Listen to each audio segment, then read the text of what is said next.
Livro de Lucas, capítulo 24.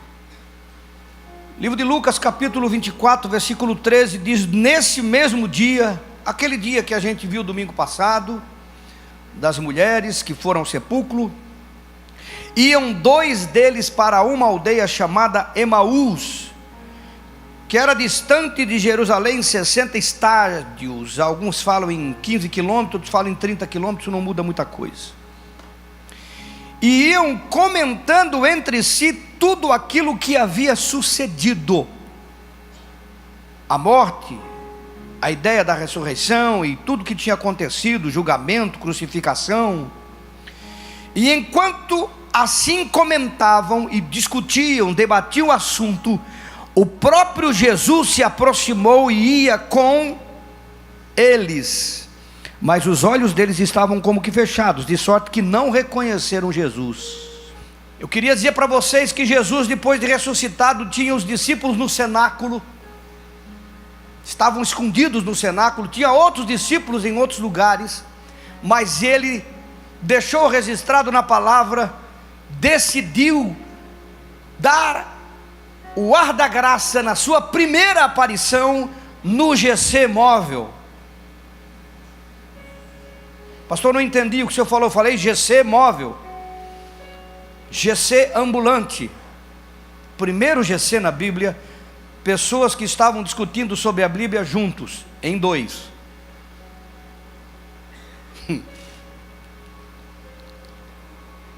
Você nunca imaginou que teria um GC móvel? Quando você disser não tem um lugar para fazer o GC, bota 5 dentro do carro, sai andando e conversando, porque Jesus vai aparecer ali também.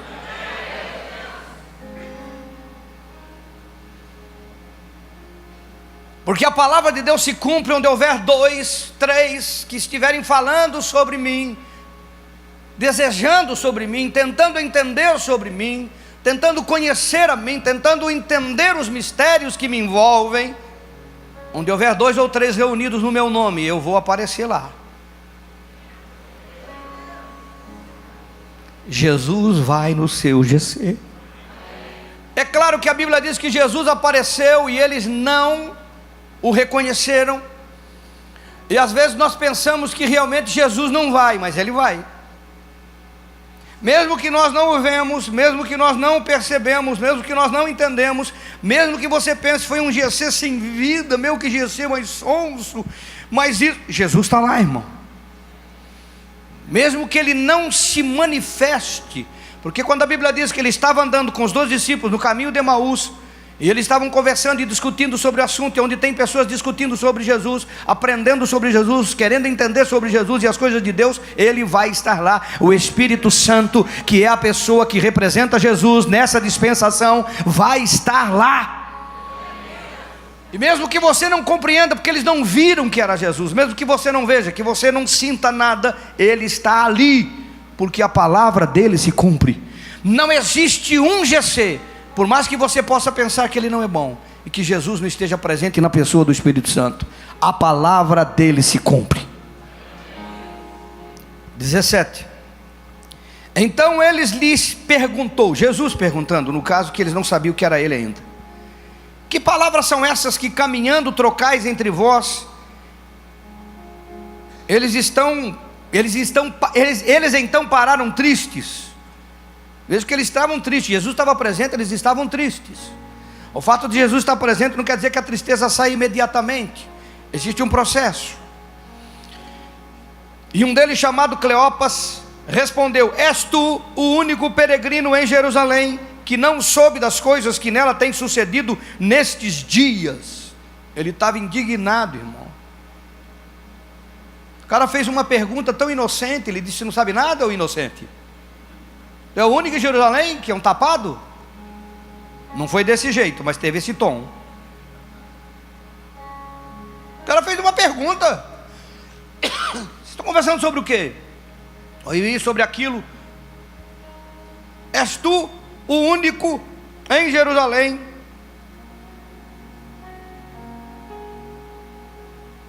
que não soube das coisas que nela têm sucedido nesses dias? Ao que lhes perguntou quais, disseram-lhe: as que dizem respeito a Jesus, o Nazareno, que foi profeta, poderoso em obras e palavras diante de Deus e de todo o povo. E como os principais sacerdotes e as nossas autoridades o entregaram para ser condenado à morte e o crucificaram. Falou que todo mundo sabia.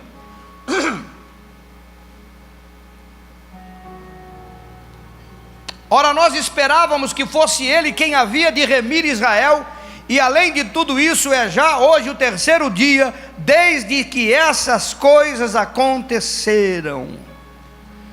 Qual era a expectativa desses dois discípulos de Jesus? Eu tenho dito aqui, eu não sei se você tem me ouvido, eu tenho dito aqui que tem pessoas que andam com Jesus com a expectativa errada. Tem pessoas que pensam que o cristianismo existe para resolver um problema de casamento. Jesus morreu na cruz para resolver o problema de casamento. E se ele não resolve o problema de casamento, eles desistem. Vão embora, vão para Emaús. Tem pessoas que pensam que Jesus morreu na cruz para resolver um problema financeiro, de emprego, desemprego. E se não resolver o problema financeiro do negócio, ele desiste, ele vai embora para Emaús. Porque esses homens estavam voltando para sua aldeia, achando que não tinha mais motivo para se envolver com o que tinha começado com Jesus há 3 anos atrás.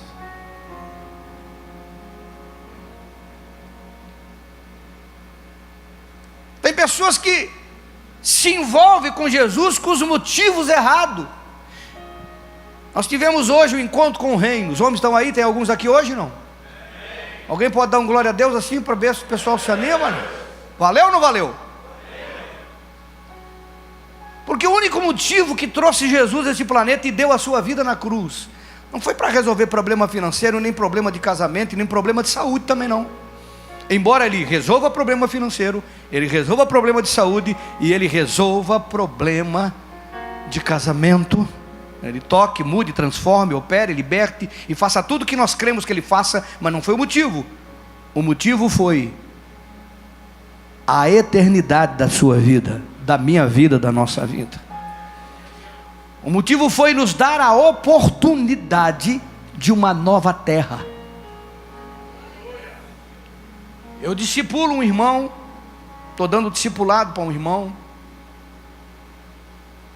Irmão porque já aceitou Jesus, então é irmão. E vai passar pelo batismo agora. Eu tenho dito para ele, por que Deus não terminou tudo lá em Adão? Adão pecou, acaba com Adão, faz um Adão novo, pronto, acabou. Muitos de nós já pensamos nisso. Por que Deus não acabou lá? Por que Deus não resolveu o problema do diabo lá atrás, 2000 anos atrás? Porque Deus tinha um sonho, tinha um desejo. Qual o sonho, pastor Eloy? Que você viesse a esse planeta. Ah, você não está entendendo. Será que está não?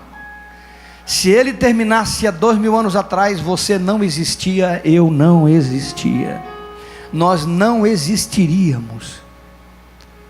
Essa pessoa consciente de uma existência que para nós é mistério ainda, nesse planeta, no meio de uma galáxia entre milhões de galáxias, nós não seríamos esse grão de areia no planeta Terra, mas nós somos tão importantes, e ele desejou a sua vida, que ele disse, se eu terminar com Adão, você não chega, então eu vou deixar o ciclo todo da existência vir, para que em 2000, 1900, tem alguém de 1800 aqui não? Não tem não, né? Então 1900, para alguém de 1900, venha ao planeta, cumpra o seu ciclo de existência, e tenha a oportunidade de uma vida eterna, numa nova terra. Alguém está aí, irmão? Mas as pessoas se envolvem com Jesus por motivos errados. Ó, os dois discípulos, nós, 21, nós esperávamos que fosse ele que havia de resgatar Israel, quer dizer, tirar do domínio de Roma. Além de tudo isso, e já é hoje o terceiro dia desde que essas coisas aconteceram, quer dizer, o que nós achávamos que ele ia fazer pela gente, não fez. Vamos para Emaús, vamos voltar. Emaús, irmãos, é sinônimo de retorno às velhas coisas. Emaús é sinônimo de desistência do envolvimento com o reino. E eu não posso imaginar uma outra coisa a não ser as pessoas desistirem de se envolver com Jesus, porque não entenderam o Evangelho. Como diz a canção que eu gosto demais, não foi sobre nós, e nem pelo que podemos fazer, é tudo sobre você, é tudo para você, é tudo para Ele. Nós só temos a oportunidade de nos envolver para termos um novo corpo, a Bíblia fala disso em Tessalonicenses. Segundo, para morar numa nova terra eternamente, aonde não vai haver doença, aonde não vai haver dor, sofrimento, desigualdade, injustiça. Não vai haver esse mundo que a gente se assusta. Não vai haver os abusos, não vai haver tanta coisa ruim que a gente convive. Nós somos que nem Ló morando em Sodoma e Gomorra, pessoal. Ló vivia o que a gente vive hoje em dia. Essas absurdidades do planeta, essas coisas que não tem nexo, que a gente fica assustado de ver. Mas temos que passar pela existência. 22, é verdade também que algumas mulheres do nosso meio nos encheram de espanto, pois foram de madrugada ao sepulcro, e não achando o corpo dele, voltaram declarando que tinha tido uma visão de anjos, que dizia estar ele vivo. Além disso, alguns dos que estavam conosco foram ao sepulcro e acharam ser assim como a mulher havia dito. O sepulcro estava vazio, só estava a roupa lá, o pano. Ele, porém, não o viram. Mesmo alguém falando que o sepulcro estava aberto, que o sepulcro estava vazio, que os panos estavam lá, eu não consigo, eles não ficaram para tirar a prova real, pessoal. Sabe o que isso nos mostra? Mesmo que a gente veja o viciado recuperado na igreja, presta atenção. Mesmo que a gente veja o casamento transformado na igreja, a pessoa curada de enfermidade, como Deus tem curado pessoas nessa comunidade. Mesmo que a gente veja aquela pessoa que Deus mudou a história financeira, restaurou, mesmo que a gente veja filhos transformados, mesmo que a gente veja pessoas sendo tocadas, pessoas batizadas com o Espírito Santo, Deus mudando, transformando, abençoando, fazendo coisas. Ah, mas não foi comigo, então eu volto para Emaús. Não foi comigo, eu volto para Emaús. Eles viram, mas eles disseram, não viram Jesus. Por quê? Porque eles tinham uma interpretação errada sobre andar com Jesus. Eles queriam que Israel fosse livre de Roma. Esse era o motivo que o fazia estar com Jesus. Isso não aconteceu. Para eles não interessavam as demais coisas. Alguém está aí, não? 25, então disse Jesus: nécios, atrasados para crer em tudo que os profetas disseram. E aí vem, meu irmão, um estranho começou a andar com eles pelo caminho, que eles perguntaram, você não sabe do que está acontecendo, agora está dando uma lição de Bíblia nos caras. Porventura, não importa que o enviado padecesse essas coisas e entrasse na sua glória? Uma pergunta. E começando por Moisés, quer dizer, o Pentateuco, os primeiros 5 livros da Bíblia, e por todos os profetas, quer dizer, todo o Primeiro Testamento fala de Jesus, explicou-lhes o que dele se achava em todas as Escrituras. Vamos botar 15 quilômetros, não vamos botar 30. Alguém diz que é 30, diz que é 15. 15 quilômetros andando a pé, dá para conversar um bocado de coisa, dá ou não dá? Esse é um GC longo. Nosso GC durou uma horinha. Esse GC durou um bocado de hora. E estava com o mestre dos mestres, sendo o líder do GC ali agora. E começou a falar, e explicar, e a falar, e a mostrar. Porque eu quero que você entenda que a Bíblia tem todas as respostas. Nós é que somos preguiçosos. A Bíblia deles tinha todas as respostas. Mas sabe qual é o nosso problema? Nós queremos profecia. Nós queremos respostas prontas. Nós queremos que alguém nos diga. Quer ver para casamento então? Alguém sempre tem que falar alguma coisa. A gente não quer procurar em Deus, o casal não quer procurar na palavra. Para filhos não quer procurar na palavra. Para a vida financeira não quer procurar na palavra. Tem um provérbio para cada dia do mês. Tem 31 provérbios. Qual você leu hoje? Sabedoria que as pessoas não leem. Mas quantos vídeos engraçados você viu hoje no celular? É pecado, pastor? Não, é desperdício. É perda de tempo que nós damos e damos e damos e damos. E olha que esse pessoal aqui não tinha WhatsApp ainda, nem o Instagram também para postar. Alguém está aí não? Estão me ouvindo bem lá atrás, irmãos? Jesus deu uma aula e eles entenderam pela Bíblia, que estava lá para eles lerem. Tiveram 3 anos para ler a Bíblia com Jesus. Começou, explicou o 28. Quando se aproximaram da aldeia para onde iam, ele fez como quem ia para mais longe. Eles, porém, o constrangeram, dizendo: fica conosco, porque é tarde, já está o dia chegando no final. E ele entrou para ficar com eles. Aleluia! Conversa chata ninguém quer, mas conversa interessante, meu irmão. Você sabe o que é para um judeu pegar um cara estranho no meio da rua e dizer: entra na minha casa e dorme na minha casa? Não, você não sabe o que é isso. Nem nós fazemos isso, irmão. Quem de vocês que encontrasse alguém num caminho, que chegasse de surpresa por trás dizendo: vocês estão falando sobre o quê? Acompanha. Não vamos longe, vamos aqui nesse povilho aqui, que tem um monte de gente estranha ali. Você está andando naquele estacionamento, conversando com seu amigo, e alguém diz: vocês estão falando sobre o quê? Você: não, estamos falando sobre... Você não sabe de nada que está acontecendo aqui nesse povilho? O que está acontecendo é encheu agora, a primeira chuvinha do ano já encheu tudo o centro. Alguém está aí, irmão? Eu quero que você analise comigo o quadro e entenda que era um estranho no meio do caminho. Começou a falar de Moisés até o último profeta, até Malaquias, falando, mostrando.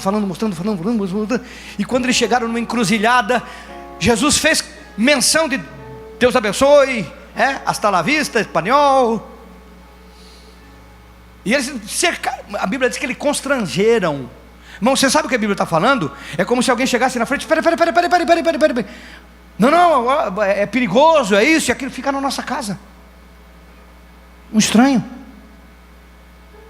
É assim que você leva a pessoa para sua casa? Você fala no centro: não, tá noite aqui, vai dormir aqui? Não, vamos lá no meu apartamento, vamos lá na minha casa, fazer uma janta, nós vamos conversar. Estranho. Alguém está entendendo, irmão? A Bíblia diz que eles o constrangeram. O que levou esses homens a tomar tamanha decisão de constranger um estranho a ficar na casa deles e a jantar com eles? Porque judeu só janta, só come com amigos. Comer para judeu é intimidade, irmão. Para nós é diferente, mas para judeu é intimidade. Eita, GC abençoado, que ninguém quer deixar ninguém para lugar nenhum. Alguém está aí, irmão? Eles estavam falando sobre a verdade. Sabe o que isso nos faz entender? Que quando você conhece Bíblia, se inteira na palavra, as pessoas vão se aproximar de você e não vão querer te largar. Sabe por que pessoas não querem ouvir sobre o evangelho que você fala? Porque é crentes. Jesus te ama. Deixa disso que vai para o inferno. Faz isso que vai para o céu. Crentes. Agora, quando você mostra a verdade, quando existe verdade dentro de você, em você, quando existe a presença de Deus em você, você não vai ter problema nenhum de levar pessoas ao conhecimento da verdade. Elas vão constranger você. Nós temos que aceitar esses fatos, porque são fatos. Como que eu vou convidar um estranho para ir para minha casa e dormir na minha casa? Porque o que ele falava, depois nós vimos aqui, né?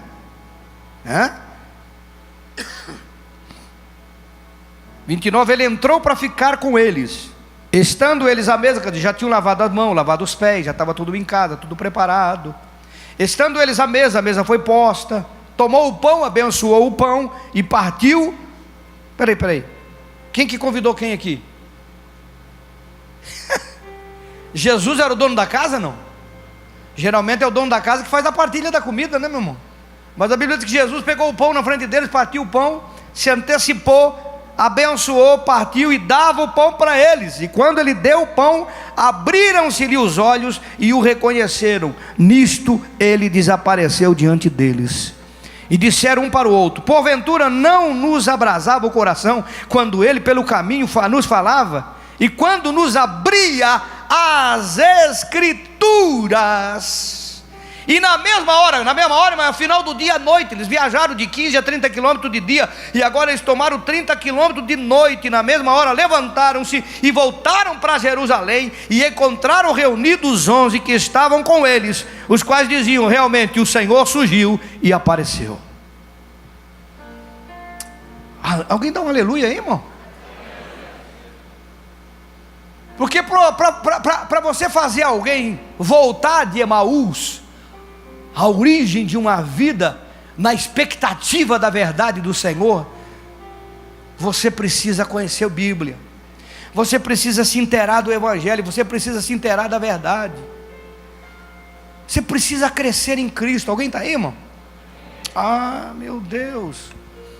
Porque, irmãos, quando a verdade chega na vida das pessoas, elas não ficam em Emaús, elas voltam para Jerusalém. A verdade muda a direção. Eles estavam na direção errada, de Jerusalém para Emaús. Agora eles voltaram para a direção certa. Alguém mostrou a verdade para eles. Tem centenas de pessoas querendo que alguém lhes mostre a verdade, para largar de Emaús e voltar a Jerusalém. Olha para o seu irmão e diga: Deus conta com você. Muitas pessoas na direção errada. Eu queria que você aprendesse 4 coisas comigo. Primeira delas: a incredulidade na palavra nos coloca na direção errada. Jesus disse que ressuscitaria. As Marias falaram que viram ele ressuscitado. Por não crerem, deixaram Jerusalém e voltaram para Emaús. Eles estavam na contramão de Deus. A incredulidade nos coloca na direção errada. A incredulidade nos coloca na contramão de Deus. Eles não creram. Eles não creram que Jesus disse que ia ressuscitar. Eles não esperaram ver, não tiraram prova real. Estavam indo, voltando para a sua velha vida. Quantas promessas que você não crê, irmão? Quantas promessas de Deus que existem para a sua vida e você não crê? E por isso o teu comportamento é de quem está na contramão e não na mão. Segunda coisa que eu quero que você aprenda: a ignorância, o não reconhecimento das Escrituras rouba as nossas experiências. A ignorância rouba as nossas experiências. Esperava por esses 2 homens um batismo de Pentecostes, onde Jesus reuniu os discípulos: não saia de Jerusalém, não é para Emaús, não saiam de Jerusalém até que sejam revestidos pelo Espírito Santo. É isso que diz a Bíblia ou não é isso que diz a Bíblia? Não saiam de Jerusalém até que sejam revestidos pelo Espírito Santo. Pensa comigo, mas a Bíblia diz que eles saíram. Eles iam perder o batismo com o Espírito Santo, o dia de Pentecostes, aquele mover sobrenatural de Deus, que veio sobre todos os discípulos reunidos. Por quê? Porque a ignorância nos rouba o melhor de Deus. O versículo 19, se você prestar atenção, ele diz assim: é só tu que não sabe? Ao 19. Ao que ele lhes perguntou quais, e disseram eles: as que dizem respeito a Jesus, o Nazareno, que foi, o que ele foi? Ele foi profeta, irmão. Jesus era profeta? Os muçulmanos é que dizem que Jesus é profeta para colocar ele no patamar de Maomé. Mas Jesus não é profeta. Ele é Rei dos reis, Senhor dos senhores. Ele é o Filho do Deus vivo. Mas para esses homens que o seguiam, ele era profeta. Eles falaram da boca dele: Jesus, o Nazareno, profeta. Ele não era profeta. Quando os discípulos estavam em particular, os mais íntimos, Jesus disse: o que dizem os homens que eu sou? Disse: o Elias, Isaías, João Batista. E vocês? Pedro disse: tu és o Filho de Deus vivo. Ele disse: Pedro, não foi carne e sangue que te revelou, mas o meu Pai que está nos céus. Ele era o Filho, mas para esses, ele era o profeta. A ignorância, ela é trágica. O não conhecimento das coisas de Deus é trágica, nos prejudica, nos roubam coisas extraordinárias. A ignorância, irmão, é de graça, mas o conhecimento, a sabedoria, não. Precisa ter adquirida. Provérbios, no capítulo 23, no versículo 23, se você quiser ler, pode ler, se não quiser, não tem problema. A Bíblia diz assim, compra a verdade. Está bem assim, compra o conhecimento, compra a sabedoria. Está bem assim. A Bíblia manda comprar a verdade, a sabedoria, o conhecimento. Compra a verdade, compra ele. E como tem pessoas que desprezam seminários, porque tem uma inscrição, desprezam conferências, porque tem uma inscrição, desprezam comprar um livro, porque tem que comprar um livro, e não investem financeiramente no seu conhecimento. Tem uma Bíblia porque ganhou, mas ele quer o sobrenatural de Deus acontecendo na vida dele, e fica na expectativa de uma mensagem de 30, 40 minutos aos domingos, que é muito pequeno em relação a tudo que nós precisamos. Alguém está aí? A ignorância é trágica. Terceira coisa que eu quero que você aprenda: uma vida com Deus superficial vai gerar estupidez nas suas decisões. Eles tinham uma vida superficial, eles não conheciam quase nada sobre Jesus, eles eram rasos nas Escrituras. Em algum momento da nossa vida nós vamos precisar tomar decisões importantes, e nós vamos errar, porque não estamos maduros na fé. Eles decidiram deixar o grupo no momento singular, deixar Jerusalém no momento singular, ir embora para Emaús no momento singular. 1 Coríntios 13, 11, se você quiser anotar, eu estou falando por isso. O apóstolo Paulo disse: quando eu era menino, eu agia como menino, pensava como menino, tinha atitude de menino, mas quando eu cresci, eu deixei das atitudes de menino. Tem pessoas que não crescem, porque não aprendem, porque tem uma vida de relacionamento pequena, não cresce no relacionamento. Tudo que eu estou falando, irmãos, prejudica a gente mesmo, nos prejudica, prejudica você. Tudo que você não cresce e não aprende, todo raso na sua vida em relação a Jesus, prejudica você mesmo. Chega um momento na sua vida, chegou um momento que eles tinham que tomar decisão, eles foram para Emaús. Se você não cresce no relacionamento, se o teu relacionamento com Deus é superficial, na hora de tomar decisão, vou falar com os solteiros, toma a decisão errada, escolhe o cônjuge errado, casa de forma errada, da profissão escolhe errado, numa compra escolhe errada, e na vida espiritual então nem se fala. Eu quero que você abra comigo Efésios 4,14, livro de Efésios.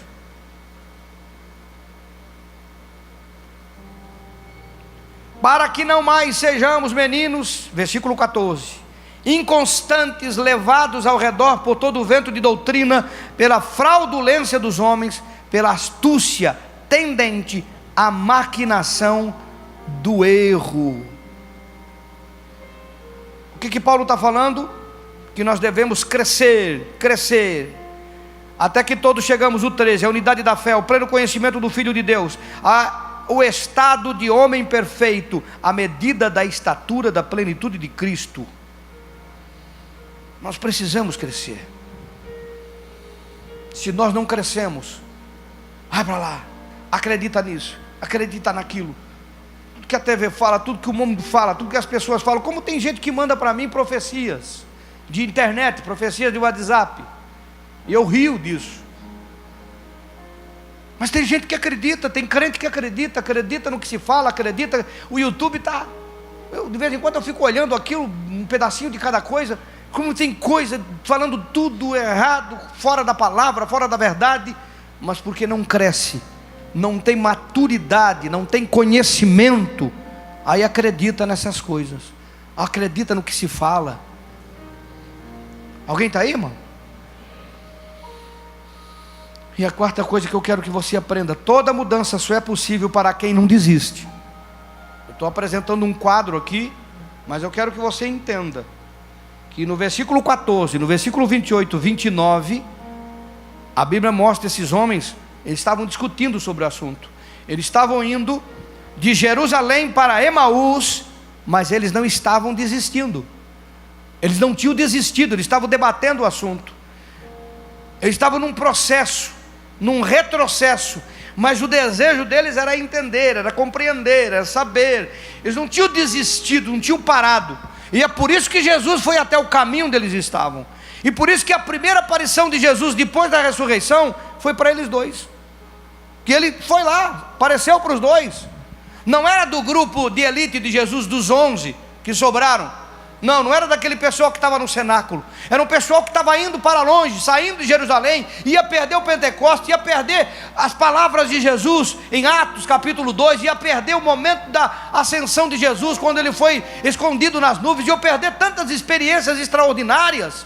Aquela primeira mensagem de Pedro, onde 5.000 pessoas se converteram e se entregaram ao Senhor Jesus e foram batizadas, iam perder tanta coisa boa, porque estavam indo para Emaús, mas estavam discutindo, debatendo o assunto, tentando entender, tentando buscar. Porque enquanto você não desiste, Deus não desiste de você.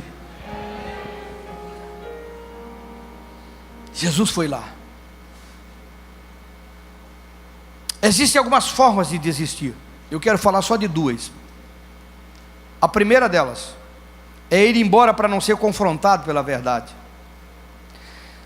Pessoas que mudam de endereço quando são confrontadas. Daí elas vão ouvir coisas boas, coisas novas que agradam. Mudam o ambiente para acreditar que tudo está bem. Está cheio disso. O que mais tem é isso. Elas mudam o ambiente para acreditar que está tudo bem. Alguém já falou: se você encontrar a igreja perfeita, não vá, senão vai estragar a igreja.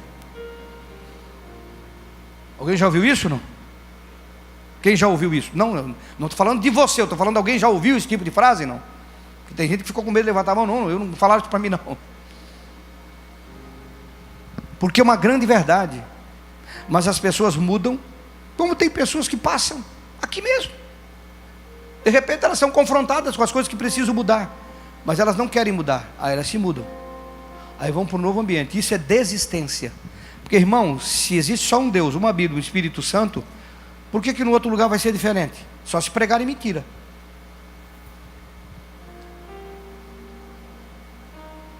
Ainda tem aqueles que dizem: ah, mas aqui não tem amor. Não, bicho, aqui tem amor. Isso aqui que eu estou fazendo é amor. Aqui não tem, meu irmão. É consentimento com as coisas que não devem ser vividas. Amar a pessoa é ajudá-la em todo o tempo. É o que eu falo para a liderança. Nós temos que estender a mão o tempo todo, mas tudo que está errado tem que ser dito o tempo todo também. Aí eu não consigo, vamos ajudar. Aí eu não dou conta, vamos ajudar. Ah, vamos ajudar. Porque enquanto a pessoa quer, nós estamos ajudando. É o que Jesus fez com esses homens. Então, primeira forma de desistir, tem muitas, mas estou abordando duas, é quando a pessoa é confrontada e ela vai embora, desistiu. E ela vai mudar muitas vezes, porque eu tenho visto pessoas que nasceram na fé aqui e já passaram por 5, 6 endereços. Que igreja só tem uma, né? A verdadeira só tem uma. E vai mudando de endereço.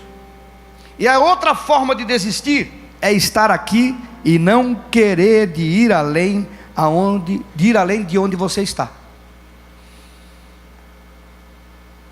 Meu irmão, você que não cresce, você desistiu já. Não diz o ditado que você que não cresce, você desistiu. Você que não quer crescer, não quer ser líder, não quer trabalhar, não quer estar na escola, você desistiu. A gente não brinca de dizer, fulano já morreu, só não avisaram para ele. Não fala isso das pessoas? Isso, fulano já morreu, só não avisaram para ele. Pois tem alguns crentes que já desistiram, só ele não sabe que ele desistiu, porque não sai, não evolui, não cresce. Isso é desistência. Ah, irmão, deixa eu no meu cantinho, deixa eu quietinho no meu cantinho, não quero me incomodar, não quero me envolver. Você desistiu, irmão. Você está indo para Emaús. Não existe nessa, não existe lugar neutro. Você está num mundo de guerra. O apóstolo Paulo disse que nós estamos numa guerra. Nossa guerra não é contra a carne, não é contra o sangue, não é nossa guerra. Ele falou de uma guerra. Não existe soldado na guerra, irmão, que não faça alguma coisa, ou dentro ou fora do quartel, ou dando tiro, ou limpando a arma, ou carregando a arma. Nem que seja o cozinheiro do quartel, mas está fazendo alguma coisa. Nem que esteja limpando o banheiro do quartel, mas está fazendo alguma coisa. Porque o quartel tem todas essas coisas, e alguém tem que estar fazendo um pouco de tudo. Agora eu não vou encontrar um soldado no quartel, uma guerra comendo, ele dormindo. Não está fulano? Não, fulano está jogando videogame. E a bomba comendo. E ele jogando videogame. Como eu mencionei Jonas no início, Jonas foi assim. O barco estava afundando, ele estava dormindo. O capitão disse, tu é doido, cara? Nós estamos morrendo afogado e tu está dormindo? Porque ele já tinha desistido. Por isso que Paulo fala na ceia, fracos, doentes e não poucos que desistiram. Então eu só quero falar dessas duas formas de desistir. Mas o Senhor não quer que você desista, nem que mude e nem que pare. Ele quer que você volte de Emaús para Jerusalém, porque tem grandes coisas de Deus esperando para marcar a sua história ainda. Esses dois homens voltaram à noite. Eles não esperaram o dia de amanhã, eles voltaram à noite e disseram, nós temos que levantar. E eles viveram o Pentecostes, viveram a pregação de Pedro, viveram as 5.000 almas, viveram a multiplicação de línguas, viram os mistérios falando naquela descida do Espírito Santo. Eles viveram tudo isto, porque eles não desistiram. É difícil voltar à noite? Com certeza é muito mais difícil, muito mais perigoso. Mas se você quer viver o melhor de Deus, não desista. Não desista. Não desista. O Senhor não quer que você desista. Ele quer que você se levante e volte. Sempre vai ser essa palavra. Lembra-te de onde caíste. Levanta, volta, não desista. Tudo que eu tenho ministrado nessa tarde é para que você entenda que Deus não quer que você desista. Vamos ficar de pé.